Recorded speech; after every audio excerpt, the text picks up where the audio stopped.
Plus two physics revision ക്ലാസ്സിൻ്റെ പുതിയൊരു വീഡിയോയിലേക്ക് എല്ലാവർക്കും സ്വാഗതം.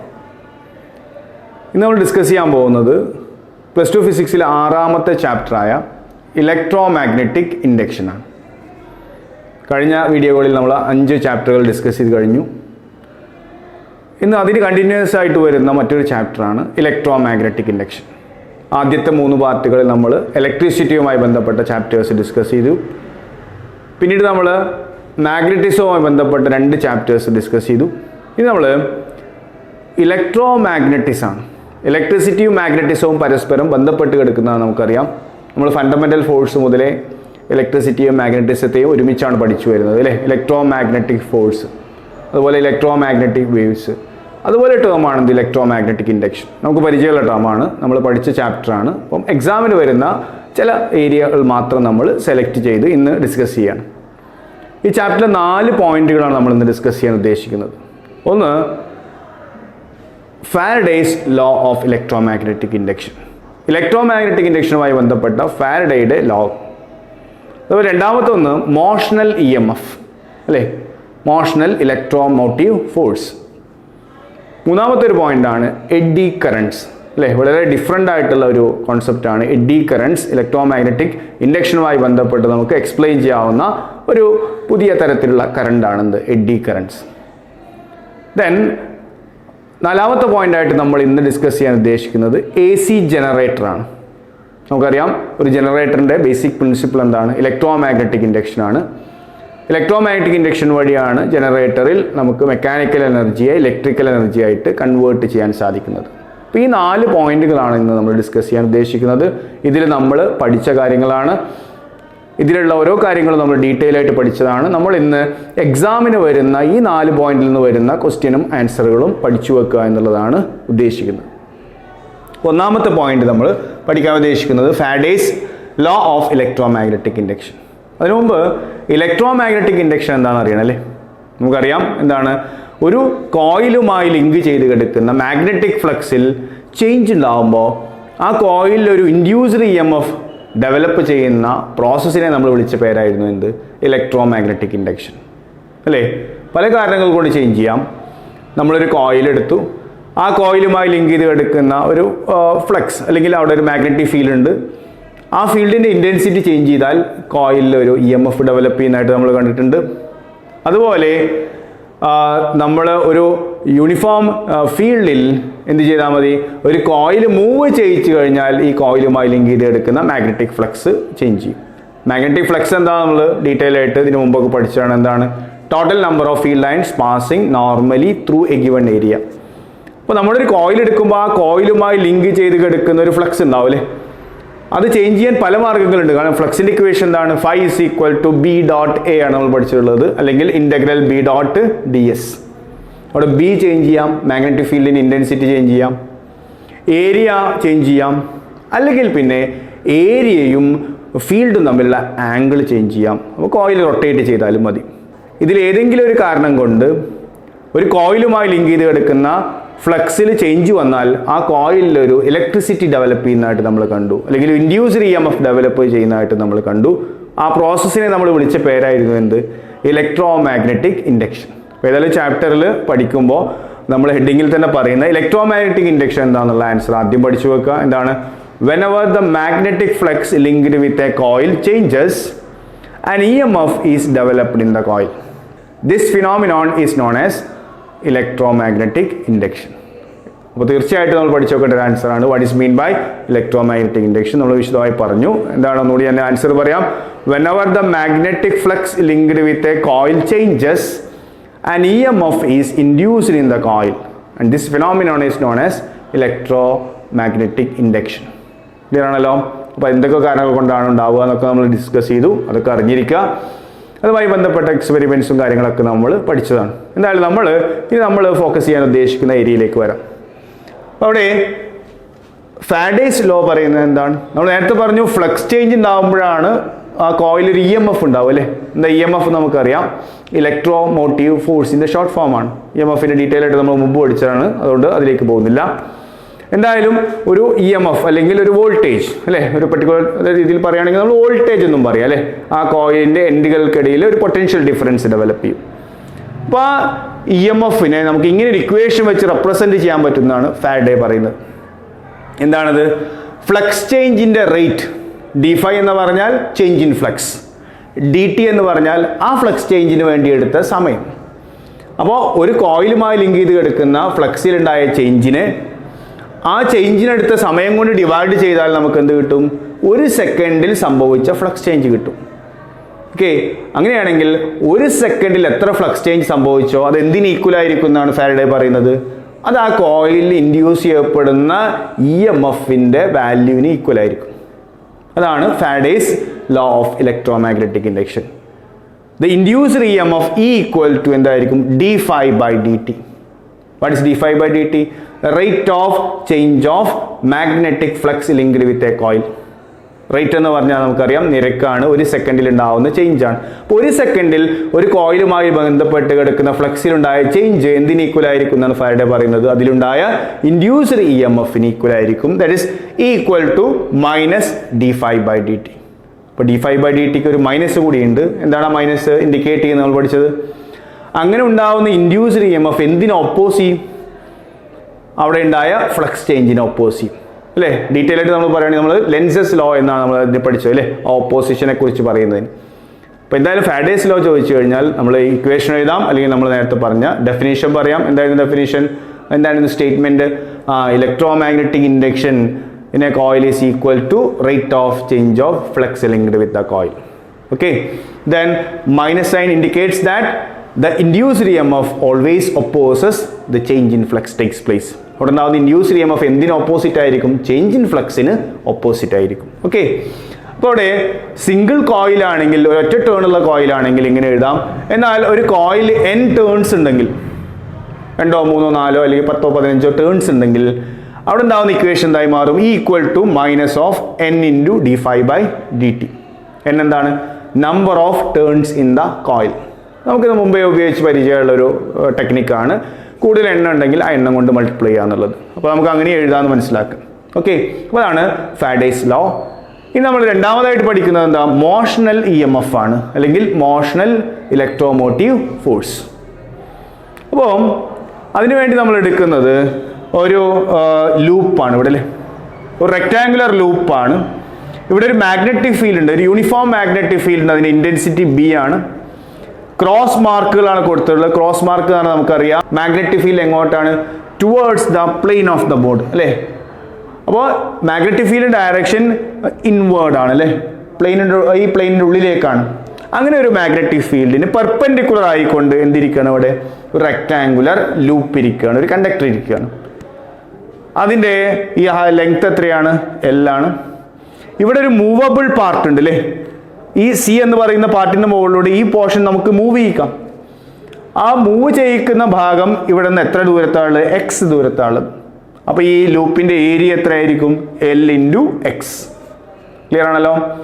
ഇനി ഇത് മൂവ് ചെയ്യുകയാണെങ്കിൽ നമുക്കറിയാം ഇവിടെ ഏരിയ ചേഞ്ച് ചെയ്യുന്നുണ്ട് അല്ലേ. ഇതിങ്ങനെ മൂവ് ചെയ്യിച്ചു കഴിഞ്ഞാൽ V വെലോസിറ്റിയിൽ ഇതിനെ മൂവ് ചെയ്യിച്ചു കഴിഞ്ഞാൽ അതാണ് നമ്മൾ മോഷണൽ EMF എന്ന് പറയുന്നത്. അപ്പോൾ മൂവ് ചെയ്യിച്ചു കഴിഞ്ഞാൽ ഇവിടെ ഏരിയയിൽ ചേഞ്ച് ഉണ്ടാവും. നമ്മൾ നേരത്തെ പറഞ്ഞു ഫ്ലക്സ് ചേഞ്ച് ഉണ്ടാവാനുള്ള ഒരു കാരണം എന്താണ്? ഏരിയയിൽ ഉണ്ടാകുന്ന ചേഞ്ചാണ്. ഫ്ലക്സ് എന്ന് പറഞ്ഞാൽ നമുക്കറിയാം B.ds ആണ്. ഒന്നുകിൽ ഏരിയ ചേഞ്ച് ചെയ്യണം, അല്ലെങ്കിൽ ഫീൽഡിൻ്റെ ഇൻറ്റൻസിറ്റി ചേഞ്ച് ചെയ്യണം, അല്ലെങ്കിൽ ഫീൽഡും ഏരിയയും തമ്മിലുള്ള ആംഗിൾ ചേഞ്ച് ചെയ്യണം. അപ്പോൾ ഇവിടെ ചേഞ്ച് ചെയ്യുന്നത് എന്താണ്? ഈ ലൂപ്പിൻ്റെ ഏരിയയാണ്. ഈ മോഷൻ കൊണ്ട് സംഭവിക്കുന്ന ഏരിയയിലെ ചേഞ്ചാണ്. അപ്പോൾ സ്വാഭാവികമായിട്ടും അവിടെ ഫ്ലക്സ് ചേഞ്ച് ഉണ്ടാവും. ഫ്ലക്സ് ചേഞ്ച് ഉണ്ടായിട്ടുണ്ടെങ്കിൽ ഈ കോയിലിൽ അല്ലെങ്കിൽ ആ മൂവ് ചെയ്യുന്ന റോഡിൽ എന്ത് ജനറേറ്റ് ചെയ്യും? ഒരു ഇലക്ട്രോമോട്ടീവ് ഫോഴ്സ് ജനറേറ്റ് ചെയ്യും. അതിൻ്റെ ഇക്വേഷനാണ് നമ്മളവിടെ കാൽക്കുലേറ്റ് ചെയ്യാൻ ഉദ്ദേശിക്കുന്നത്. അപ്പോൾ ആ ഇക്വേഷൻ എങ്ങനെ കിട്ടും? ഫസ്റ്റ് നമ്മൾ എന്ത് എഴുതുന്നു? നേരത്തെ നമ്മൾ എഴുതിയ ഫാരഡേസ് ലോ എഴുതുന്നു. ഫാരഡേസ് ലോ എന്താ പറയുന്നത്? Equal to -d∅ by dt. Magnitude മാത്രം എടുക്കുകയാണെങ്കിൽ d∅ by dt എന്ന് എടുത്താലും മതി. നമ്മൾ -d∅ by dt എന്ന് എടുത്തു. അപ്പോൾ നമ്മൾ അതിന് എന്ത് മാറ്റി? ഫൈക്ക് പകരം ഫൈയുടെ വാല്യൂ കൊടുത്തു. ഫൈ നമ്മൾ നേരത്തെ പറഞ്ഞു ഫീൽഡ് ഇൻറ്റു ഏരിയയാണ്. ഫീൽഡ് എത്രയാണ്? B ആണ്. ഏരിയ നമ്മൾ ഡിസ്കസ് ചെയ്തു, length into breadth, L × X അതാണ് ഏരിയ. അപ്പോൾ B × A ആണത്, ഫീൽഡ് ഇൻറ്റു ഏരിയയാണ്. നമുക്കറിയാം ഫീൽഡ് ഇൻവേർഡ് ആണ്, മാത്രമല്ല ഏരിയ എന്ന് പറയുന്ന ഈ സർഫസ് അല്ലെ, ഏരിയയുടെ ഡയറക്ഷൻ നമ്മൾ പഠിച്ചിട്ടുണ്ട്. Area is a vector quantity and its direction is perpendicular to the plane. അപ്പോൾ ഈ പ്ലെയിനിന് പെർപെൻഡിക്കുലർ എന്ന് പറഞ്ഞാൽ അതും ഇൻവേർഡ് ആണ്. അപ്പോൾ ബിയും എയുടെയും ഡയറക്ഷൻ എന്താണ്? ഒരേ ദിശയിലാണ്. അതുകൊണ്ട് അവിടെ ബി ഡോട്ട് എ നമുക്ക് ഒഴിവാക്കി ബി ഇൻറ്റു എ എന്ന് എഴുതി. കാരണം എന്താ? ബിയും എയും തമ്മിലുള്ള ആംഗിൾ 0 ആണെങ്കിൽ നമുക്ക് cos 0 1 എടുക്കാമല്ലോ അല്ലേ? ബി ഡോട്ട് എ എന്ന് പറഞ്ഞാൽ ബി എ കോസ് തീറ്റയാണ്. അപ്പോൾ ഇവിടെ നമ്മൾ അതുകൊണ്ടാണ് ആംഗിൾ കൺസിഡർ ചെയ്യാത്തത്. അപ്പോൾ നമ്മൾ ബി ഇൻറ്റു എ എന്ന് എഴുതി, ബിയുടെ വാല്യൂ അതുപോലെ കൊടുത്തു. ഏരിയ എന്ന് പറയുന്നത് എൽ ഇൻറ്റു എക്സ്. ഇനി ഡിഫറൻഷ്യേറ്റ് ചെയ്യുമ്പം ഇവിടെ ബി മാറുന്നില്ല. ഈ സൈഡ് ഇങ്ങോട്ട് മൂവ് ചെയ്യുന്നതുകൊണ്ട് ബിയിൽ യാതൊരു മാറ്റവുമില്ല. അതുപോലെ എൽ എന്ന് പറയുന്ന ലെങ്ത്തിലും മാറ്റമില്ല. പിന്നെ ഇവിടെ ചേഞ്ച് ചെയ്യുന്നത് എന്താണ്? എക്സ് ആണ് അല്ലേ? ഈ റോഡ് ഇങ്ങോട്ട് നീങ്ങുന്തോറും എക്സിൻ്റെ വാല്യൂ ആണ് ചേഞ്ച് ചെയ്യുന്നത്. അപ്പോൾ നമുക്ക് അവിടെ എന്ത് കൊടുക്കാം? ബി എല്ലിനെ പുറത്തെടുത്താൽ പിന്നെ എന്താണ്? D X by D T. എന്താ D X by D T? ഒരു സെക്കൻഡിൽ ഉണ്ടാവുന്ന ഡിസ്പ്ലേസ്മെൻ്റ് ആണ്. അതാണ് ആ റോഡിൻ്റെ വെലോസിറ്റി വി. അപ്പോൾ വെലോസിറ്റി നമുക്കറിയാം rate of change of displacement ആണ്. അങ്ങനെയാണെങ്കിൽ ഈ ഡി എക്സ് ബൈ ഡി ടിക്ക് പകരം നമുക്ക് ഈ റോഡിൻ്റെ വെലോസിറ്റി ആയ വി കൊടുക്കാം. അങ്ങനെ ഫൈനൽ ഇക്വേഷൻ എന്തായി മാറി? E equal to minus of B L V. അപ്പോൾ വളരെ ചെറിയൊരു ഡെഫിനേഷനാണ്. 2 മാർക്കിനോ 3 മാർക്കിനൊക്കെ നമുക്ക് ചോദിക്കാവുന്ന ഒരു ക്വസ്റ്റ്യൻ ആണ്. Derive an expression for motional E M F. Okay, ഒരു മെറ്റാലിക് റോഡ് ഒരു ഫീൽഡിന് പെർപെൻഡിക്കുലർ ആയിട്ട് മൂവ് ചെയ്താൽ ആ മോഷൻ കൊണ്ട് ആ റോഡിൽ ഉണ്ടാവുന്ന ഇ എം എഫ് കാണുന്ന ഇക്വേഷൻ ആണെന്ത്? E equal to minus of B L V. അത് ഡയറക്ഷൻ നമ്മൾ കൺസിഡർ ചെയ്യുന്നതെങ്കിൽ സിംപ്ലി എന്ത് പറഞ്ഞാലും മതി? E equal to B L V. അപ്പോൾ അതിനെന്തൊക്കെ അറിയണം? ആ ഫീൽഡിൻ്റെ ഇൻറ്റൻസിറ്റി അറിയണം, നമ്മൾ മൂവ് ചെയ്യിക്കുന്ന റോഡിൻ്റെ ലെങ്ത് അറിയണം, അതിൻ്റെ വെലോസിറ്റി. ഈ 3 കാര്യങ്ങൾ കിട്ടിക്കഴിഞ്ഞാൽ നമുക്കതിൽ ഇൻഡ്യൂസ് ചെയ്യപ്പെടുന്ന ഇ എം എഫിൻ്റെ വാല്യൂ കാണാം. അപ്പോൾ അതാണ് ഇതുമായി റിലേറ്റ് ചെയ്ത് നമ്മൾ പഠിക്കുന്നത്. E equal to B L V. Clear ആണല്ലോ? ഇനി അടുത്ത പോർഷൻ നോക്കൂ. അടുത്ത പാർട്ടിൽ നമ്മൾ ഡിസ്കസ് ചെയ്യുന്നത് എന്താ? എഡ്ഡി കറണ്ട് അല്ലേ? നമ്മൾ പുതുതായിട്ട് പഠിച്ചൊരു കാര്യമായിരുന്നു എന്ത്? Eddy currents. എഡ്ഡി കറണ്ട്സ് എന്താ നമ്മൾ പഠിച്ചിട്ടുണ്ടായിരുന്നത്? ഒരു മെറ്റാലിക് ഷീറ്റ്, ആ മെറ്റാലിക് ഷീറ്റുമായി ബന്ധപ്പെട്ട മാഗ്നറ്റിക് ഫ്ലക്സ് ചേഞ്ച് ചെയ്താൽ അതിൽ ഇൻഡ്യൂസ്ഡ് ഇ എം എഫ് ഉണ്ടാവുന്നതിന് പകരം നേരിട്ട് സർക്കുലേറ്റിംഗ് കറണ്ട്സ് ആണ് ഉണ്ടാവുന്നത് അല്ലേ? അത്തരം കറണ്ട്സിനെ നമ്മൾ വിളിച്ച പേരായിരുന്നു എന്ത്? Eddy currents. ഒരു കോയിലുമായി ലിങ്ക് ചെയ്ത് കിടക്കുന്ന മാഗ്നറ്റിക് ഫ്ലക്സ് ചേഞ്ച് ചെയ്താൽ ആ കോയിലിൻ്റെ 2 എൻഡുകൾക്കിടയിൽ ഒരു വോൾട്ടേജ് ഡെവലപ്പ് ചെയ്യും. അതാണ് ഇ എം എഫ് എന്ന് നമ്മൾ പറയുന്നത്. നമ്മളൊരു എക്സ്റ്റേണൽ സർക്യൂട്ടിലേക്ക് കൊടുത്താൽ അവിടെ കറണ്ട് കൊടുക്കും. അതാണ് ഇൻഡ്യൂസ്ഡ് കറണ്ട്. എന്നാൽ അതിന് പകരം ഒരു ഷീറ്റ്, ആ ഷീറ്റുമായി ബന്ധപ്പെട്ട മാഗ്നറ്റിക് ഫ്ലക്സ് ചേഞ്ച് ചെയ്താൽ എങ്ങനെയൊക്കെ ചേഞ്ച് ചെയ്യാം? ആ ഷീറ്റ് ഒരു മാഗ്നറ്റിക് ഫീൽഡ് മൂവ് ചെയ്യിച്ചാൽ ചേഞ്ച് ചെയ്യാം, അല്ലെങ്കിൽ റൊട്ടേറ്റ് ചെയ്താൽ ചേഞ്ച് ചെയ്യാം, അല്ലെങ്കിൽ ആ ഷീറ്റ് ഇരിക്കുന്ന സ്ഥലത്തെ മാഗ്നറ്റിക് ഫീൽഡിൻ്റെ ഇൻറ്റൻസിറ്റി ചേഞ്ച് ചെയ്യാലും ചേഞ്ച് ചെയ്യാം. അപ്പോൾ ആ ഷീറ്റുമായി ബന്ധപ്പെട്ട മാഗ്നറ്റിക് ഫീൽഡ് അല്ലെങ്കിൽ മാഗ്നറ്റിക് ഫ്ലക്സ് ചേഞ്ച് ചെയ്യുക വഴി ഇ എം എഫ് ഉണ്ടാവുന്നതിന് പകരം, ഒരു വോൾട്ടേജ് ഡെവലപ്പ് ചെയ്യുന്നതിന് പകരം ആ ഷീറ്റിൻ്റെ ഉള്ളിൽ ഒരു സർക്കുലേറ്റിംഗ് കറണ്ട് ഉണ്ടാവുകയാണ് അല്ലേ? അത്തരം കറണ്ട്സിനെ നമ്മൾ വിളിച്ച പേരാണെന്ത്? Eddy currents. ക്ലിയർ ആണല്ലോ? നമ്മൾ പഠിച്ച കാര്യമാണ്, ഒന്നുകൂടി നന്നായിട്ട് ഓർക്കുക. ആൻസർ പഠിച്ചു വെക്കുക. എന്താണ് അപ്പോൾ എഡ്ഡി കറണ്ട്സ് എന്ന് പറഞ്ഞാൽ? When the magnetic flux linked with a metallic sheet or block changes, a circulating current is developed in the sheet. Such currents are known as eddy currents. അല്ലെ? എത്രയും കറണ്ട്സിനെ നമ്മൾ വിളിച്ച പേരാണെന്ത്? Eddy currents. ഇങ്ങനെ ഒരു ബ്ലോക്കിലോ അല്ലെങ്കിൽ ഷീറ്റിലോ സർക്കുലേറ്റിംഗ് കറണ്ട്സ് ഉണ്ടായാൽ അത് നമുക്കൊരു എക്സ്റ്റേണൽ സർക്യൂട്ടിലേക്ക് എടുക്കാൻ സാധ്യമല്ല. അപ്പോൾ മിക്കവാറും അത് ഒരു എനർജി ലോസ് ആയി മാറും, അല്ലെങ്കിൽ ആ കണ്ടക്ടർ ഹീറ്റ് ചെയ്യപ്പെടുകയും അത് ഹീറ്റ് ലോസ് ആയിട്ട് മാറുകയാണ് ചെയ്യാറ്. അപ്പോൾ ഇത്തരം കറണ്ട്സിനെ നമ്മൾ വിളിച്ച പേരാണെന്ത്? Eddy currents. അപ്പോൾ ആൻസർ ഒന്നുകൂടി പഠിക്കാം. എന്തായിരുന്നു? whenever the magnetic flux linked with a metallic sheet or block changes, circulating currents are developed inside the block or sheet. Such currents are known as eddy currents. Okay, eddy currents നമുക്ക് സാധാരണ രീതിയിൽ അതൊരു energy loss ആവും നമ്മൾ പറഞ്ഞു. എന്നാൽ ചില കാര്യങ്ങൾക്കൊക്കെ വേണ്ടി നമ്മൾ എഡ്ഡി കറണ്ട്സ് യൂസ് ചെയ്യുന്നുണ്ട്, അല്ലെങ്കിൽ അത് യൂസ്ഫുൾ ആക്കി നമ്മൾ മാറ്റിയിട്ടുണ്ട്. പ്രധാനമായിട്ടും 4 എക്സാമ്പിളാണ് നമ്മൾ പഠിച്ചിരുന്നത്. ഏതൊക്കെയായിരുന്നു? ഒന്ന് മാഗ്നറ്റിക് ബ്രേക്കിംഗ് സിസ്റ്റം, രണ്ടാമത്തത് ഇലക്ട്രോ മാഗ്നറ്റിക് ഡാമ്പിംഗ്, മൂന്നാമത്തത് ഇൻഡക്ഷൻ ഫർണസ്, നാലാമത്തത് ഇലക്ട്രിക് പവർ മീറ്റർ. ഈ 4 എക്സാമ്പിളുകൾ പഠിച്ചു വെക്കുക. എഡി കറൻസ് യൂസ് ചെയ്യുന്ന 4 പ്രോസസ്സുകളാണ്. ഒന്നെന്താണ്? Magnetic breaking. നമ്മൾ പഠിച്ചിരുന്നത് ഫ്രിക്ഷൻലെസ് ബ്രേക്കിംഗ് അല്ലേ. സാധാരണ രീതിയിൽ ബ്രേക്കിംഗ് എന്ന് പറയുമ്പോൾ ആ കറങ്ങുന്ന ടയറിലേക്ക് എന്തെങ്കിലും പ്രസ് ചെയ്ത് നമ്മൾ എന്ത് ചെയ്യണം? ഫ്രിക്ഷൻ വഴിയാണ് സ്റ്റോപ്പ് ചെയ്യാറ്. എന്നാൽ ഇങ്ങനെ പ്രസ് ചെയ്യാതെ ഒരു ഫ്രിക്ഷൻലെസ് ബ്രേക്കിംഗ് സിസ്റ്റം ആണെന്ത്? Magnetic braking system. സാധാരണ ട്രെയിനുകളിലൊക്കെ യൂസ് ചെയ്തു വരുന്ന ഒരു ബ്രേക്കിംഗ് സിസ്റ്റമാണ്. ഇതിലേക്ക് നമ്മൾ ഇലക്ട്രിസിറ്റിയാണ് പ്രൊവൈഡ് ചെയ്യുന്നത്. അത് ഡീറ്റെയിൽ ആയിട്ട് നമ്മൾ പഠിക്കണമെന്നില്ല, എന്താണെന്ന് മാത്രം പഠിച്ചു വെക്കുക. അപ്പോൾ നമ്മൾ അപ്ലൈ ചെയ്യുന്ന ഒരു ഇലക്ട്രിസിറ്റി വഴി അവിടെ കറങ്ങിക്കൊണ്ടിരിക്കുന്ന ഡ്രമ്മിലൊരു എഡി കറണ്ട് ഉണ്ടാവുകയും ആ എഡി കറണ്ട് ആ മോഷനെ ഒപ്പോസ് ചെയ്യുകയും ചെയ്യും. എന്തുകൊണ്ട് ഒപ്പോസ് ചെയ്യും നമ്മൾ പറഞ്ഞു. നമ്മൾ നേരത്തെ ഫാരഡേസ് ലോ ഡിസ്കസ് ചെയ്ത സമയത്ത് തന്നെ പറഞ്ഞു, അവിടെ ഉണ്ടാവുന്ന ഇൻഡ്യൂസ്ഡ് EMF അല്ലെങ്കിൽ ഇൻഡ്യൂസ്ഡ് കറണ്ട് എന്തിനെ ഒപ്പോസ് ചെയ്യും? അവിടെ ഉണ്ടായ ചേഞ്ച് ഇൻ ഫ്ലക്സിനെ ഒപ്പോസ് ചെയ്യും. ഇപ്പോൾ ഇവിടെ എഡി കറൻസ് ഉണ്ടാവാൻ കാരണം എന്താണ്? ആ ടയർ കറങ്ങുന്നത് കൊണ്ടാണ് അല്ലേ. നമ്മൾ അപ്ലൈ ചെയ്ത മാഗ്നറ്റിക് ഫീൽഡിൽ ആ ടയർ കറങ്ങുന്നത് കൊണ്ടാണ് അവിടെ ഉണ്ടായ ഡ്രമ്മിൽ എന്തുണ്ടായത്? ഒരു എഡി കറൻസ് ഉണ്ടായത്. സ്വാഭാവികമായിട്ടും ഈ എഡി കറൻസ് ആ കറക്കത്തെ ഒപ്പോസ് ചെയ്യുകയും അവിടെ ഒരു ബ്രേക്കിംഗ് സിസ്റ്റമായിട്ട് ആക്ട് ചെയ്യുകയും ചെയ്യും. അപ്പോൾ ഇതാണ് മാഗ്നറ്റിക് ബ്രേക്കിംഗ് സിസ്റ്റം. രണ്ടാമത്തെ ഒന്ന് ഇലക്ട്രോ മാഗ്നറ്റിക് ഡാമ്പിംഗ് അല്ലേ. നമ്മൾ ഗാൽവനോമീറ്ററുകളും അതുപോലെ ഇൻസ്ട്രുമെൻറ്റ്സ് ഒക്കെ യൂസ് ചെയ്യുമ്പോൾ നമുക്കറിയാം, നമ്മളൊരു കറണ്ട് കൊടുക്കുമ്പോൾ അവിടെ ഒരു മാഗ്നറ്റിക് ഫീൽഡ് ഡെവലപ്പ് ചെയ്യുകയും നീഡിൽ റിഫ്ലക്റ്റ് ചെയ്യുകയും ചെയ്യാണ്. നമ്മളിത് ഓഫാക്കി കഴിഞ്ഞാൽ എന്ത് ചെയ്യും? നീഡിൽ വന്ന് സ്പീഡിൽ തിരിച്ചു വരും അല്ലെങ്കിൽ ഒന്നിടിക്കും. അപ്പോൾ ഇങ്ങനെയുള്ള ഫാസ്റ്റായിട്ടുള്ള മൂവിങ്ങുകൾ ഒഴിവാക്കാൻ നമ്മൾ അവിടെ ഒരു ഡ്രം ഫിറ്റ് ചെയ്തിട്ടുണ്ടാവും. ഈ ഡ്രമ്മിൽ ഈ സമയത്ത് ഒരു എഡി കറണ്ട് പ്രൊഡ്യൂസ് ചെയ്യുകയും ഇത് ഈ നീഡിൽ പെട്ടെന്ന് വന്ന് അല്ലെങ്കിൽ അത് ഓസിലേറ്റ് ചെയ്യാതെ പതുക്കെ വന്ന് എന്ത് ചെയ്യും? സീറോയിൽ വന്ന് റെസ്റ്റിലേക്ക് മാറുകയും ചെയ്യും. ഇങ്ങനെ ആ ഫാസ്റ്റായിട്ടുള്ള നീഡിലിൻ്റെ മൂവ്മെൻറ്റിനെ ഒപ്പോസ് ചെയ്യുന്ന തരത്തിൽ അല്ലെങ്കിൽ അവിടെ ഉണ്ടാവാൻ ചാൻസ് ഉള്ള ഓസിലേഷൻ ഒപ്പോസ് ചെയ്യുന്ന തരത്തിൽ ഒരു ഒപ്പോസിങ് ഫോഴ്സായിട്ട് അവിടെ എഡി കറണ്ട് ആക്ട് ചെയ്യുന്നുണ്ട്. അതാണ് നമ്മൾ എവിടെ യൂസ്ഫുൾ ആക്കി മാറ്റിയിട്ടുള്ളത്? Electro magnetic damping.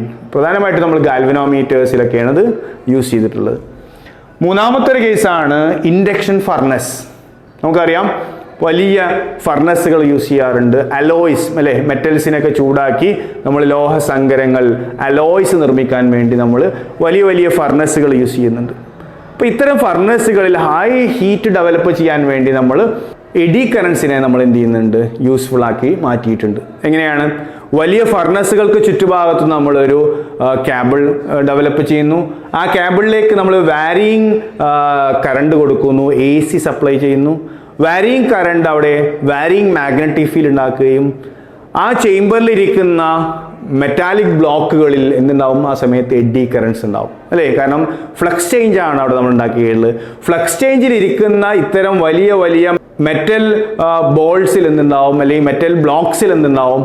AD currents ഉണ്ടാവുകയും പതുക്കെ പതുക്കെ അത് ചൂടാവുകയും മെൽറ്റ് ചെയ്യുകയും അവ മിക്സായി അലോയായി മാറുകയും ചെയ്യും. അപ്പം അവിടെ നമ്മൾ ഹീറ്റ് ലോസ് ആയിട്ട് സാധാരണ രീതിയിൽ നഷ്ടപ്പെട്ടു പോകുന്നത് നമ്മളിവിടെ യൂസ്ഫുൾ ആക്കി മാറ്റി ഹൈ ടെമ്പറേച്ചർ ഡെവലപ്പ് ചെയ്യുകയും മെറ്റൽസ് ഉരുകി അത് അലോയായി മാറാൻ വേണ്ടി നമ്മളവിടെ യൂസ് ചെയ്യുകയും ചെയ്ത്. അപ്പോൾ ഇതാണെന്ത്? ഇൻഡക്ഷൻ ഫർണസിൽ നടക്കുന്നത്. നാലാമത്തെ ഒരു കേസ് നമ്മൾ പഠിച്ചത് എന്തായിരുന്നു? Electric power meter. നമ്മളിപ്പം യൂസ് ചെയ്യുന്നതല്ല, നമ്മളിപ്പോൾ ഡിജിറ്റൽ മീറ്ററുകളാണ് യൂസ് ചെയ്യുന്നത്.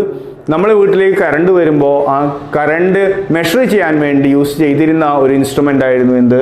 ഇലക്ട്രിക് പവർ മീറ്റേഴ്സ്, അല്ലെങ്കിൽ അത് അനലോഗ് ടൈപ്പാണ്.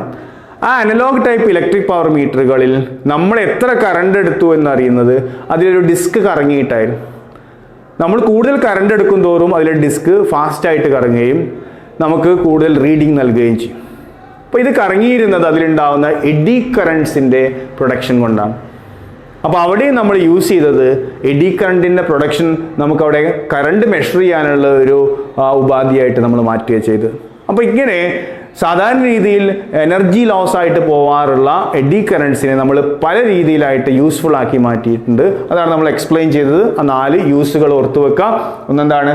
Magnetic braking. രണ്ടാമത്തത് ഇലക്ട്രോ മാഗ്നറ്റിക് ഡാമ്പിംഗ്. ദെൻ മൂന്നാമത്തത് ഇൻഡക്ഷൻ ഫർണസ്. നാലാമത്തത് എന്താണ്? Electric power metre. ക്ലിയർ ആണല്ലോ? ഇതാണ് എഡി കറണ്ടുമായി റിലേറ്റ് ചെയ്ത് നമ്മൾ പഠിച്ചു വെക്കേണ്ടത്.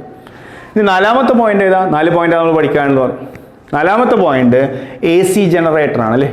എന്താ ഒരു ജനറേറ്റർ? നമുക്കറിയാം മെക്കാനിക്കൽ എനർജിയെ ഇലക്ട്രിക്കൽ എനർജിയായി കൺവേർട്ട് ചെയ്യുന്ന ഇൻസ്ട്രുമെൻറ്റിനെ നമ്മൾ വിളിച്ച പേരാണെന്ത്? ജനറേറ്റർ. അപ്പോൾ ഇവിടെ പ്രൊഡ്യൂസ് ചെയ്യുന്നത് AC ആവാം, DC ആവാം, അല്ലേ? ആൾട്ടർനേറ്റിംഗ് കറണ്ട് ആവാം, ഡയറക്റ്റ് കറണ്ട് ആവാം. അപ്പോൾ സാധാരണ ഒരു ജനറേറ്ററിൽ പ്രൊഡ്യൂസ് ചെയ്യുന്നത്, അല്ലെങ്കിൽ ആ രീതിയിൽ നമ്മൾ ഡിസൈൻ ചെയ്തിട്ടുള്ള ഒരു ജനറേറ്ററാണെന്ത്? AC generator. അപ്പോൾ AC ജനറേറ്ററിൻ്റെ ബേസിക് പ്രിൻസിപ്പിൾ എന്താണ്? ഇലക്ട്രോ മാഗ്നറ്റിക് ഇൻഡക്ഷനാണ്. അവിടെ ഒരു കോയിലുണ്ട്. ആ കോയിൽ ഒരു മാഗ്നറ്റിക് ഫീൽഡിൽ കറങ്ങുകയാണ്, അല്ലേ? അപ്പോൾ ഒരു നോർത്ത് പോൾ സൗത്ത് പോൾ നമ്മൾ കാണിച്ചിട്ടുണ്ട്. അപ്പോൾ സ്വാഭാവികമായിട്ട് നോർത്ത് പോളിൽ നിന്ന് സൗത്ത് പോളിലേക്ക് എന്തുണ്ടാവും? Magnetic field lines. ഇവിടെ ഒരു കോയിൽ ഇരിക്കുന്നുണ്ട്. ആ കോയിൽ കറങ്ങുന്നതായിട്ട് നമ്മൾ കാണിച്ചിട്ടുള്ളത് ഒമേഗ ആംഗുലാർ വെലോസിറ്റിയിൽ. അപ്പോൾ കോയിൽ കറങ്ങുമ്പോൾ നോക്കൂ, കോയിൽ റൊട്ടേറ്റ് ചെയ്യുമ്പോൾ കോയിലിൻ്റെ ഏരിയൽ വെക്ടറും ഇവിടെയുള്ള മാഗ്നറ്റിക് ഫീൽഡ് വെക്ടറും തമ്മിലുള്ള ആംഗിൾ ചേഞ്ച് ചെയ്യും. ആംഗിൾ ചേഞ്ച് ചെയ്താൽ ഫ്ലക്സ് ചേഞ്ച് ചെയ്യും, നമുക്കറിയാം, അല്ലേ? Phi is equal to B dot ds അല്ലെങ്കിൽ B dot d എന്ന് നമ്മൾ പഠിച്ചിട്ടുണ്ട്.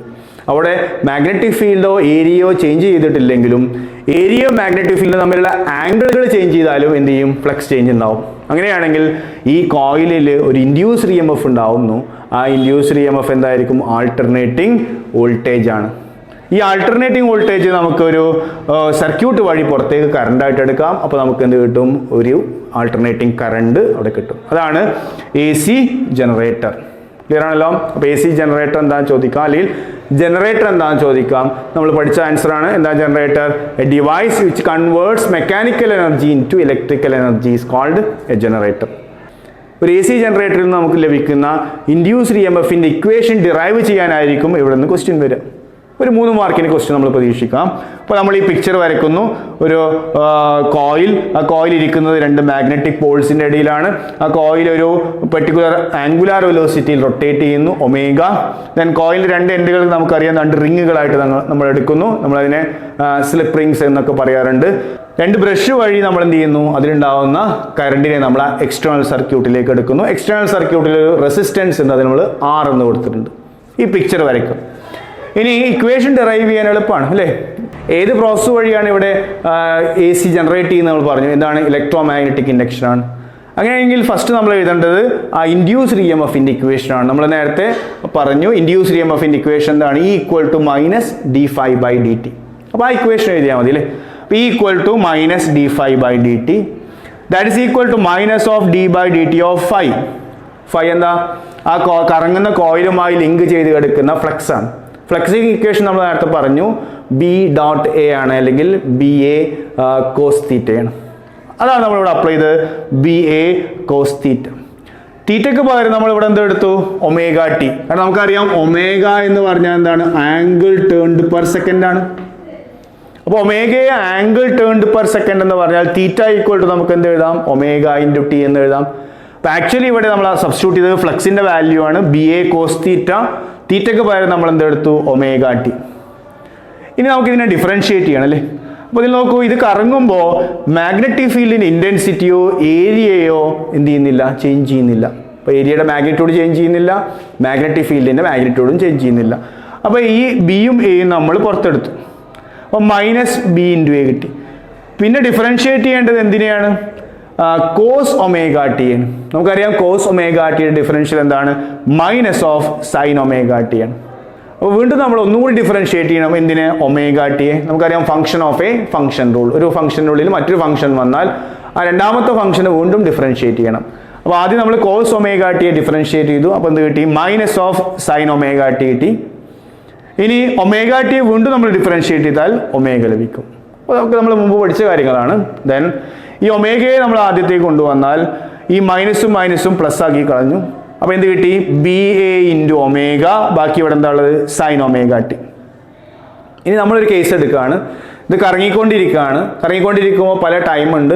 ടൈം മാറുന്നതനുസരിച്ച് ഇവിടെ ഉണ്ടാകുന്ന ഇൻഡ്യൂസ്ഡ് EMFന്റെ വാല്യൂ മാറുന്നു. ഇക്വേഷൻ കണ്ടാൽ തന്നെ അറിയാം. അപ്പം induced EMF is A function of time. ഇനി ഒരു പെർട്ടിക്കുലർ ടൈമിൽ നമുക്ക് ഒരു പെർട്ടിക്കുലർ ടൈം എടുത്തു. ആ ടൈമിൽ സൈൻ ഒമേഗ ടിയുടെ വാല്യൂ 1 ആയി. സൈന് കിട്ടാവുന്ന മാക്സിമം വാല്യൂ ആണ് 1, അല്ലേ? അപ്പോൾ സൈൻ ഒമേഗ ടിയുടെ വാല്യൂ 1 ആവുന്ന സമയത്ത് നമുക്കൊരു EMF കിട്ടുക. എത്രയാണ്? BA omega. അതാണ് ആ കോയിലിന് കിട്ടാവുന്ന മാക്സിമം ഇൻഡ്യൂസ്ഡ് EMF, അല്ലേ? കാരണം ഇതിൽ BA എ ഒമേഗ ഇവയുടെ വാല്യൂ ഒന്നും ചേഞ്ച് ചെയ്യുന്നില്ല. ചേഞ്ച് ചെയ്യുന്ന എന്തിൻ്റെ വാല്യൂ ആണ്? ടി മാത്രമാണ്.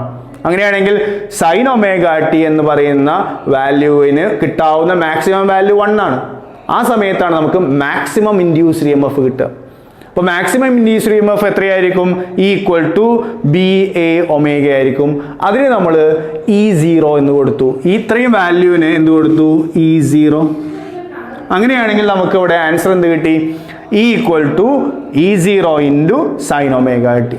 അപ്പോൾ ഈ എന്താണ്? ഒരു ഗിവൺ ടൈമിൽ ആ കോയിൽ ഡെവലപ്പ് ചെയ്യുന്ന EMF. E0 എന്താണ്? ആ കോയിൽ ഡെവലപ്പ് ചെയ്യുന്ന മാക്സിമം EMF. അങ്ങനെയാണെങ്കിൽ ഫൈനൽ ആൻസർ ആയിട്ട് നമുക്ക് എന്ത് കിട്ടി? Equal to E0 sine omega T. Clear ആണല്ലോ? അപ്പോൾ ഇത് ക്വസ്റ്റ്യൻ ആയിട്ട് വരാം. ഒരു AC ജനറേറ്ററിൽ നിന്നും ഡെവലപ്പ് ചെയ്യാവുന്ന ഇൻഡ്യൂസ്ഡ് EMFന്റെ ഇക്വേഷൻ ഡിറൈവ് ചെയ്യാനായിരിക്കും ക്വസ്റ്റ്യൻ. അല്ലെങ്കിൽ AC ജനറേറ്റർ എന്താണെന്ന് ചോദിക്കാം. ദെൻ ഡെറിവേഷൻ വന്നു കഴിഞ്ഞാൽ പിക്ചർ വരച്ച് നമ്മൾ ഡിറൈവ് ചെയ്യാൻ പറ്റും. ഇനി നമ്മൾ നേരത്തെ പറഞ്ഞ ബ്രഷ് ഉപയോഗിച്ച് നമ്മളൊരു എക്സ്റ്റേണൽ സർക്യൂട്ടിലേക്ക് ഇത് കണക്ട് ചെയ്ത് കഴിഞ്ഞാൽ ഒരു കറണ്ട് ഒഴുകും. ആ കറണ്ടിൻ്റെ ഇക്വേഷൻ ഡെവലപ്പ് ചെയ്യാൻ നമ്മൾ എന്ത് ചെയ്താൽ മതി? ഈ EMFനെ റെസിസ്റ്റൻസ് കൊണ്ട് ഡിവൈഡ് ചെയ്യാം. ഇവിടെ റെസിസ്റ്റൻസ് ഉണ്ടല്ലോ, ആ റെസിസ്റ്റൻസിലേക്കാണ് നമ്മൾ കണക്ട് ചെയ്തിട്ടുള്ളത്. അപ്പോൾ EMFനെ റെസിസ്റ്റൻസ് കൊണ്ട് ഡിവൈഡ് ചെയ്താൽ നമുക്കറിയാം വോൾട്ടേജ് ബൈ റെസിസ്റ്റൻസ് കറണ്ട് ആണ്. അപ്പോൾ രണ്ട് സൈഡിലും നമ്മൾ റെസിസ്റ്റൻസ് കൊണ്ട് ഡിവൈഡ് ചെയ്താൽ ഇവിടെ E/Rന് പകരം I വരും, ഇവിടെ E0/Rന് പകരം I0 വരും. I0 എന്താ? E0 എന്താ? Maximum EMF. അപ്പോൾ സ്വാഭാവികമായിട്ട് I0 എന്താ? Maximum current. അങ്ങനെയാണെങ്കിൽ AC ജനറേറ്ററിന് കിട്ടാവുന്ന ആൾട്ടർനേറ്റിംഗ് കറണ്ടിൻ്റെ ഇക്വേഷൻ എന്താണ്? I equal to I0 sine omega T. അപ്പോൾ കൃത്യമായിട്ട് നമ്മൾ ഡെറിവേഷൻ പറഞ്ഞിട്ടുണ്ട്. അപ്പോൾ ഈ ചാപ്റ്ററിൽ നിന്നും നമ്മൾ ഫോക്കസ് ചെയ്ത് ആദ്യത്തിൽ ഡിസ്കസ് ചെയ്യുന്ന 4 പോയിന്റ്സ് നമ്മൾ പറഞ്ഞു. ഒന്ന് ഫാരഡേസ് ലോ നമ്മൾ ഡീറ്റെയിൽ ആയിട്ട് പറഞ്ഞു. അതിന് മുമ്പ് ഇലക്ട്രോമാഗ്നറ്റിക് ഇൻഡക്ഷൻ എന്താ അറിഞ്ഞിരിക്കുക. Whenever the magnetic flux linked with a coil changes, an EMF is developed in a coil, and this phenomenon is called electromagnetic induction. Faraday's law എന്താണ് പറഞ്ഞു? Equal to minus of d phi by dt. അല്ലെങ്കിൽ the law states that the rate of change of magnetic flux linked with a coil is equal to the induced EMF developed in the coil. Okay. Then രണ്ടാമത്തെ point ആണ് നമ്മൾ പഠിച്ചത് motional EMF ആണ്. നമുക്ക് കിട്ടിയ equation എന്തായിരുന്നു? Equal to BLV. അവിടെയുള്ള magnetic ഫീൽഡും ആ റോഡിൻ്റെ ലെങ്ത്തും ആ റോഡ് നമ്മൾ എത്ര വെലോസിറ്റിയിലാണോ മൂവ് ചെയ്യിക്കുന്നത്, ഈ 3 കാര്യങ്ങൾ അറിഞ്ഞാൽ അതിൽ ഡെവലപ്പ് ചെയ്യുന്ന ഇൻഡ്യൂസ്ഡ് EMFന്റെ ഇക്വേഷൻ നമുക്ക് ഡിറൈവ് ചെയ്യാം. ദെൻ മൂന്നാമതായി നമ്മൾ ഡിസ്കസ് ചെയ്യുന്നതായിരുന്നു എഡി കറൻസ് ആയിരുന്നു അല്ലേ. എഡി കറൻസ് എന്താണെന്ന് പറഞ്ഞു. Whenever the magnetic flux linked with a metallic sheet or block changes, circulating currents are developed inside the block or sheet. These currents are known as eddy currents. Okay, ഇപ്പം AD currents energy loss ആണെങ്കിലും നമ്മൾ ചില സ്ഥലങ്ങളിലൊക്കെ അത് useful ആക്കി മാറ്റിയിട്ടുണ്ട്. അതിന് 4 example നമ്മൾ പഠിച്ചത്: magnetic braking, electromagnetic damping, induction furnace, and 4th one electric power meter. അപ്പോൾ അത് എഴുതുക, ചെറുതായിട്ട് എക്സ്പ്ലെയിൻ ചെയ്യണമെങ്കിൽ അത് എക്സ്പ്ലെയിൻ ചെയ്യാനുള്ള കാര്യങ്ങൾ നമ്മൾ പറഞ്ഞു. ഓക്കെ, ദെൻ ഏറ്റവും അവസാനമായിട്ട് നമ്മൾ പഠിച്ചത് AC ജനറേറ്റർ ആണ്. ജനറേറ്റർ എന്ന് പറഞ്ഞാൽ എന്താണെന്ന് പറഞ്ഞു? Device which converts mechanical energy into electrical energy. ഇപ്പോൾ ഒരു AC ജനറേറ്ററിൽ എങ്ങനെയാണ് ഇൻഡ്യൂസ്ഡ് EMF ഡെവലപ്പ് ചെയ്യുന്നതും അതിൻ്റെ ഇക്വേഷൻ ഡിറൈവ് ചെയ്യാൻ വന്നാൽ നമുക്ക് ഫാരഡേസ് ലോയിൽ നിന്ന് സ്റ്റാർട്ട് ചെയ്തുകൊണ്ട് നമുക്ക് ഇൻഡ്യൂസ്ഡ് EMFൻ്റെയും കറണ്ടിൻ്റെയും ഇക്വേഷൻ ഡിറൈവ് ചെയ്യാം. ഇൻഡ്യൂസ്ഡ് EMFൻ്റെ ഇക്വേഷൻ കിട്ടിയത് equal to E0 sine omega T. E0 is the maximum induced EMF developed in the coil. Omega is the angular velocity of the rotating coil. Then we get the equation for alternating current I equal to I0 sin omega t. Okay, അപ്പോൾ ഈ 4 പോയിന്റ്സും കൃത്യമായിട്ട് പഠിച്ചു വെക്കാം. അപ്പോൾ കുറേ short ആൻസേഴ്സും അതുപോലെ ഒരു ഡെറിവേഷനുമാണ് നമുക്ക് ഇത്രയും പോയിന്റ്സിൽ നിന്ന് വരാവുന്ന ക്വസ്റ്റ്യൻസ്. പ്രത്യേകം ശ്രദ്ധിച്ച് മനസ്സിലാക്കി വെക്കുക. ഇനി നമുക്കിതിൽ ഡിസ്കസ് ചെയ്യാനുള്ളത് ഈ കോയിൽ റൊട്ടേറ്റ് ചെയ്യുമ്പോൾ കിട്ടുന്ന ഈ കറണ്ടിനെ നമുക്ക് ഗ്രാഫിക്കലി എങ്ങനെ വരച്ചെടുക്കാം എന്നുള്ളതാണ്.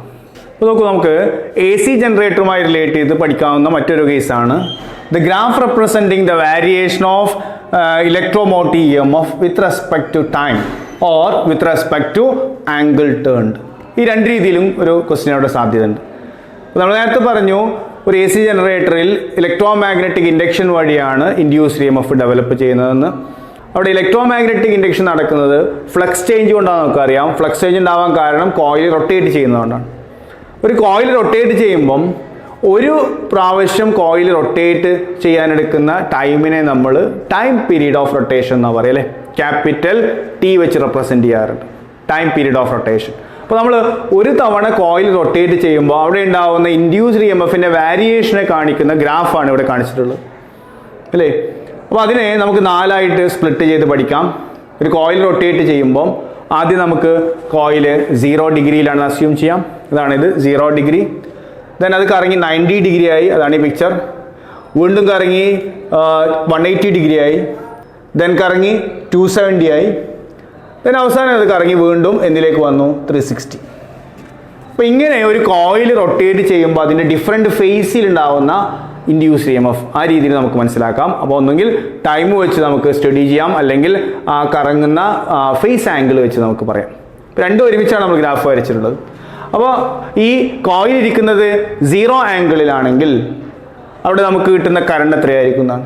അപ്പോൾ നമ്മൾ അതിൻ്റെ ഇക്വേഷൻ എന്തായിരുന്നു? ഇൻഡ്യൂസ്ഡ് EMFന്റെ ഇക്വേഷൻ E=E0 sin ωt. ഇതിന് ഞാനൊന്ന് മാറ്റി എഴുതിയിട്ടുണ്ട്. E=E0 × sin ഒമേഗക്ക് പകരം 2π/t എന്ന് കൊടുത്തു. നമുക്കറിയാം ω = 2π/t എന്നുള്ള ഇക്വേഷൻ നമ്മൾ മുമ്പ് പഠിച്ചതാണ്. അപ്പോൾ ഒമേഗക്ക് പകരം 2π/t കൊടുത്തു. ഈ ക്യാപിറ്റൽ ടി ആണ് നമ്മൾ നേരത്തെ പറഞ്ഞത്, ഒരു തവണ അത് റൊട്ടേറ്റ് ചെയ്യാൻ ആവശ്യമായ time, that is time period of rotation. Okay, അപ്പോൾ ഈ ഇക്വേഷൻ ഈ രീതിയിലേക്ക് മാറ്റി. ഈ ടൈം വെച്ച് നമുക്ക് സ്റ്റഡി ചെയ്യാം. ടൈം വെച്ച് സ്റ്റഡി ചെയ്യുകയാണെങ്കിൽ സ്റ്റാർട്ടിങ്ങിൽ 0 ആംഗിളായിരുന്നു. അപ്പോൾ ടൈം 0 ആണ്. അവിടെ നമ്മൾ 0 സബ്സ്റ്റിറ്റ്യൂട്ട് ചെയ്ത് കഴിഞ്ഞാൽ വാല്യൂ കംപ്ലീറ്റ് 0 ആയി. സൈൻ 0 0 ആണ്. അങ്ങനെയാണെങ്കിൽ E0 × 0 that is equal to 0. Then induced EMFന്റെ വാല്യൂ എത്രയാണ്? 0. അതാണ് ഗ്രാഫ് 0. അപ്പോൾ 0 ടൈമിൽ ഇൻഡ്യൂസ്ഡ് EMF 0 അല്ലേ. Y ആക്സിൽ നമ്മൾ ഇൻഡ്യൂസ്ഡ് EMF എടുത്തിട്ടുള്ളത്. ഇനി ഇത് കറങ്ങി 90 ഡിഗ്രി ടേൺ ചെയ്ത് കഴിഞ്ഞാൽ 90 ഡിഗ്രി ടേൺ ചെയ്യാൻ എത്ര സമയം വേണം? മൊത്തം കറങ്ങേണ്ടതിൻ്റെ 4/1 സമയം വേണം അല്ലേ. അതാണ് T/4 ടൈം. അപ്പോൾ T/4 ടൈം കൊണ്ട് ഇത് ഇങ്ങനെ നിന്നിരുന്നത് 90 ഡിഗ്രി ടേൺ ചെയ്തു. അപ്പോൾ ആ 90 ഡിഗ്രി ടേൺ ചെയ്യുന്ന ആ സമയത്ത് അതിലുണ്ടാവുന്ന ഇൻഡ്യൂസ്ഡ് EMF എത്രയാണ്? അപ്പോൾ ഇവിടെ നമ്മൾ എന്ത് കൊടുക്കണം? 90 ഡിഗ്രി ടേൺ ചെയ്യാൻ ആവശ്യമായ ടൈം എത്രയാ? T/4 അല്ലേ. അപ്പോൾ ടി എന്താ ചെയ്തു? ക്യാൻസൽ ചെയ്ത് പോയി. ഇവിടെ എന്തുണ്ട്? 2, ഇവിടെ 4. അപ്പോൾ 2 4 ക്യാൻസൽ ചെയ്ത് /2 ആവും. അപ്പോൾ π/2 ആവില്ലേ ആൻസർ? π/2. സൈൻ π/2ൻ്റെ ആൻസർ നമുക്കറിയാം 1 ആണ്. അങ്ങനെയാണെങ്കിൽ E = എന്തായിരിക്കും? E0. കാരണം ഈ വാല്യൂ 1 ആയിപ്പോയില്ലേ. അപ്പോൾ മാക്സിമം ഇൻഡ്യൂസ്ഡ് EMF കിട്ടുന്ന അർത്ഥം. മാക്സിമം ഇൻഡ്യൂസ്ഡ് EMF ആ ഗ്രാഫ് അതിൻ്റെ മാക്സിമത്തിലെത്തി അല്ലേ. അപ്പോൾ ഈ സമയത്ത് നമുക്ക് മാക്സിമം ഇൻഡ്യൂസ്ഡ് EMF കിട്ടി. ഇനി ഇത് വീണ്ടും ഒരു 90 ഡിഗ്രി കൂടി റൊട്ടേറ്റ് ചെയ്ത് 180 ഡിഗ്രി ആയി, നമ്മൾ ഫസ്റ്റ് കാണിച്ച പോലെ. അപ്പോൾ ടോട്ടൽ 180 ഡിഗ്രി റൊട്ടേറ്റ് ചെയ്യാൻ എത്ര സമയം വേണം? പകുതി സമയം വേണം. ടോട്ടൽ കറങ്ങേണ്ടതിൻ്റെ പകുതിയാണ് റൊട്ടേറ്റ് ചെയ്തിട്ടുള്ളത്. പകുതി സമയം വേണം, T/2. അപ്പോൾ നമ്മളിവിടെ ടൈമിന് പകരം T/2 എന്ന് സബ്സ്റ്റിറ്റ്യൂട്ട് ചെയ്ത് നോക്കൂ. T/2. ഈ 2 ക്യാൻസൽ ചെയ്ത് പോയി, T ക്യാൻസൽ ചെയ്തു. ബാക്കിയുള്ളത് സൈൻ പൈ ആണല്ലേ. പൈ എന്ന് പറയുന്നത് നമുക്കറിയാം 180 ഡിഗ്രിയാണ് പൈ റേഡിയൻ എന്ന് പറഞ്ഞാൽ. അപ്പോൾ സൈൻ 180 അറിയാം നമുക്ക് 0 ആണ്. അതുകൊണ്ട് തന്നെ ഈ ആൻസർ E = എന്തായി? E0 × 0 that is E = 0. നോക്കൂ, ആ സമയത്ത് നമ്മൾ ഗ്രാഫിൽ EMF എന്തായിട്ടുണ്ട്? 0 ആയിട്ട് കാണിച്ചിട്ടുണ്ട്. വീണ്ടും ഇത് 90 ഡിഗ്രി കൂടി റൊട്ടേറ്റ് ചെയ്താൽ എത്രയായി? ടോട്ടലി 270 ഡിഗ്രി റൊട്ടേറ്റ് ചെയ്തു. അപ്പോൾ അതിന് എത്ര സമയം വേണം?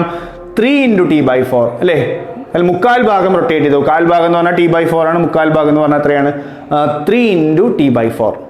അപ്പോൾ നമ്മളിവിടെ 3 × T/4 എന്ന് സബ്സ്റ്റിറ്റ്യൂട്ട് ചെയ്ത് നോക്കാം. 3 × T/4 നമ്മൾ നേരത്തെ പറഞ്ഞ പോലെ T ക്യാൻസൽ ചെയ്യും. ഇവിടെ 2ഉം 4ഉം കട്ട് ചെയ്ത് എന്താവും?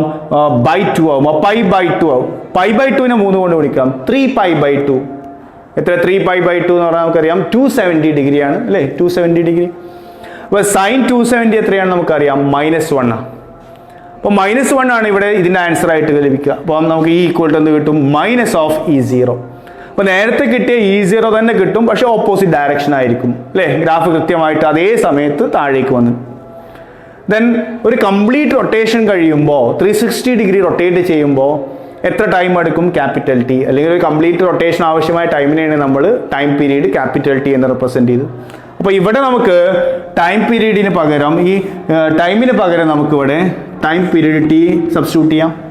അപ്പോൾ T ക്യാൻസൽ ചെയ്താൽ ബാക്കി എത്രയുള്ളത്? സൈൻ 2π, സൈൻ 360 അല്ലേ. നമുക്കറിയാം സൈൻ 360 സൈൻ 0ക്ക് ഈക്വൽ ആണെന്നും അതിൻ്റെ വാല്യൂ എത്രയാണ്? 0 ആണ്.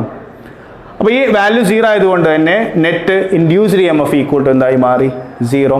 അപ്പോൾ നോക്കൂ, സ്റ്റാർട്ടിങ്ങിൽ കോയിൽ 0 ആംഗിളിൽ ഇരിക്കുമ്പോൾ 0 ടൈമിൽ നമുക്ക് ഇത് വെച്ച് കൃത്യമായിട്ട് പറയാൻ സാധിച്ചു 0 ആണ് ഇൻഡ്യൂസ്ഡ് EMF. 90 ഡിഗ്രി ടേൺ ചെയ്തു, അതിനാവശ്യമായ ടൈം T/4. ആ സമയത്ത് നമുക്ക് ഈ ഈക്വൽ ടു എന്ത് കിട്ടി, E0, ഇതിൻ്റെ വാല്യൂ 1 ആയി. ദെൻ പകുതി റൊട്ടേറ്റ് ചെയ്യുമ്പോൾ 180 ഡിഗ്രി റൊട്ടേറ്റ് ചെയ്തു, അതിനാവശ്യമായ സമയം T/2. ആ സമയത്ത് നമുക്ക് കിട്ടിയത് എന്തായിരുന്നു, ഇതിൻ്റെ വാല്യൂ 0 കിട്ടി, സൈൻ പൈ 0 ആയതുകൊണ്ട്. ദെൻ വീണ്ടും ഒരു 90 ഡിഗ്രി റൊട്ടേറ്റ് ചെയ്തപ്പോൾ ഇവിടെ 3T/4 സബ്സ്റ്റിറ്റ്യൂട്ട് ചെയ്തപ്പോൾ നമുക്ക് സൈൻ 270 കിട്ടി. സൈൻ 270 -1 ആണ്, അതുകൊണ്ട് E ഈക്വൽ ടു എന്ത് കിട്ടി, -E0, that means negative maximum. Then ഒരു കംപ്ലീറ്റ് റൊട്ടേഷൻ കഴിയുമ്പോൾ നമുക്കറിയാം ഇവിടെ വാല്യൂ എത്ര വരും, സൈൻ 360 വരും. സൈൻ 360 0 നമുക്കറിയാം, അഗെയിൻ T0. അഗെയിൻ നമുക്ക് എന്ത് കിട്ടി, ഇൻഡ്യൂസ്ഡ് EMF 0. ഇനി ഈ കോയിൽ ഇതുപോലെ വീണ്ടും റൊട്ടേറ്റ് ചെയ്യുകയാണ്, അപ്പോൾ സ്വാഭാവികമായിട്ടും ഈ ഗ്രാഫ് ഇതുപോലെ റിപ്പീറ്റ് ചെയ്യപ്പെടും. അപ്പോൾ നമുക്ക് ഇവിടെ നമ്മൾ സ്റ്റഡി ചെയ്തത് AC ജനറേറ്ററിൻ്റെ കോയിൽ കറങ്ങുമ്പോൾ അതിന് കറസ്പോണ്ടിങ് ആയിട്ട് ആ കോയിൽ ഡെവലപ്പ് ചെയ്യുന്ന ഇൻഡ്യൂസ്ഡ് EMFൻ്റെ ഗ്രാഫാണ്. അപ്പോൾ കൃത്യമായിട്ട് നമുക്ക് ഓരോ ആംഗിളിലും ഡെവലപ്പ് ചെയ്യുന്ന ഇൻഡ്യൂസ്ഡ് EMF കൃത്യമായിട്ട് കാണിക്കാൻ സാധിച്ചു. ഓരോ ടൈമിലും ഡെവലപ്പ് ചെയ്യുന്ന ഇൻഡ്യൂസ്ഡ് EMF കൃത്യമായിട്ട് കാണിക്കാൻ സാധിച്ചു. അപ്പോൾ ഈ AC ജനറേറ്ററുമായി ബന്ധപ്പെട്ട് വരാവുന്ന മറ്റൊരു ക്വസ്റ്റ്യൻ ആണത്, ഗ്രാഫിൻ്റെ റെപ്രസെൻറ്റേഷൻ കോയിൽ റൊട്ടേറ്റ് ചെയ്യുന്നതനുസരിച്ചുള്ള. അപ്പോൾ ഇത്രയും കാര്യങ്ങളാണ് നമ്മൾ ഈ ചാപ്റ്ററിൽ നിന്നും പ്രതീക്ഷിക്കേണ്ടത്. ഇപ്പോൾ നമ്മൾ 4 പോയിന്റുകളെ ബേസ് ചെയ്തിട്ടാണ് പഠിച്ചതെന്ന് പറഞ്ഞു. ആദ്യം Faraday's law of electromagnetic induction, രണ്ടാമത് നമ്മൾ മോഷൻ EMF ഡിസ്കസ് ചെയ്തു, മൂന്നാമത് നമ്മൾ ഡിസ്കസ് ചെയ്തത് എന്തായിരുന്നു, എഡ്ഡി കറൻസ് ആയിരുന്നു, നാലാമത് AC ജനറേറ്റർ. ഇതുമായി ബന്ധപ്പെട്ട് വരാവുന്ന ഷോർട്ട് ആൻസേഴ്സ് നമ്മൾ പറഞ്ഞു. ഡെറിവേഷൻസ് എന്ന് പറയാവുന്ന രീതിയിൽ 2 എണ്ണേ വന്നിട്ടുള്ളൂ. ഒന്ന് AC ജനറേറ്ററിൽ നിന്ന് ഇൻഡ്യൂസ്ഡ് EMFൻ്റെ ഇക്വേഷൻ ഡെവലപ്പ് ചെയ്യാനും മോഷൻ EMFൻ്റെ ഇക്വേഷൻ ഡെവലപ്പ് ചെയ്യാനും. ഇപ്പോൾ വളരെ ചെറിയ ചാപ്റ്ററാണ്, ഈ ഏരിയയിൽ നിന്ന് വരാവുന്ന ക്വസ്റ്റ്യൻസ് വളരെ ചുരുക്കമാണ്. അപ്പം കൃത്യമായി പഠിച്ച് മുന്നോട്ട് പോവുക. അപ്പോൾ ഇതോടുകൂടി നമ്മൾ 6 ചാപ്റ്റർ ഫിനിഷ് ചെയ്തു. അപ്പോൾ അടുത്ത ക്ലാസ്സിൽ നമുക്ക് 7ാമത്തെ ചാപ്റ്ററായ ആൾട്ടർനേറ്റിംഗ് കറണ്ട് ഡിസ്കസ് ചെയ്യാം. Okay, thank you.